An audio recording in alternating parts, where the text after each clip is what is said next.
గోమాతని కొట్టడం వలన మనకి ఎంత పాపం వస్తుందో మీకు తెలుసా? గోమాత కేవలం ఒక జంతువు కాదు.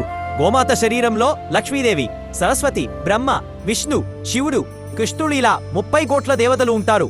అందుకే గోమాత మూత్రం తాగితే మోక్షం కలుగుతుందని చెప్తారు. అంతేకాకుండా ఏ ఇంట్లో అయితే గోమాత ఉంటుందో ఆ ఇంట్లోకి దయ్యాలు, పాములు, దరిద్రం రావు. కానీ మనము గోమాత మన ఇంటి దగ్గరికి వస్తే కొట్టి తరిమేస్తాము. అలా చేస్తే నరకానికి పోతాము. అందుకే ఇవి అసలు చెయ్యకండి. ముందుగా నీళ్లు తాగుతున్న గోమాతని కొడితే వాళ్ళకి బ్రహ్మహత్య పాపం కలుగుతుంది. రెండవది, ఒకవేళ అన్నం పెట్టకుండా కొట్టి తరుముతే నరకంలో వారి చేతులు కళ్ళని నరికేస్తారు. మూడవది, గోమాత బిడ్డని కొడితే వారికి పిల్లలు ఎప్పటికీ పుట్టరు. ముఖ్యంగా గోమాతని నరికి తింటే ఇంకా వారిని ఎవ్వరు కాపాడలేరు.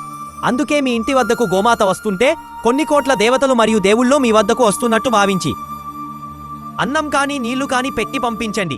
వీడియో నచ్చిన వారు జై గోమాత అని కామెంట్ చేసి మరిన్ని విషయాల కోసం ఈ ఛానల్ను సబ్స్క్రైబ్ చేసుకోండి.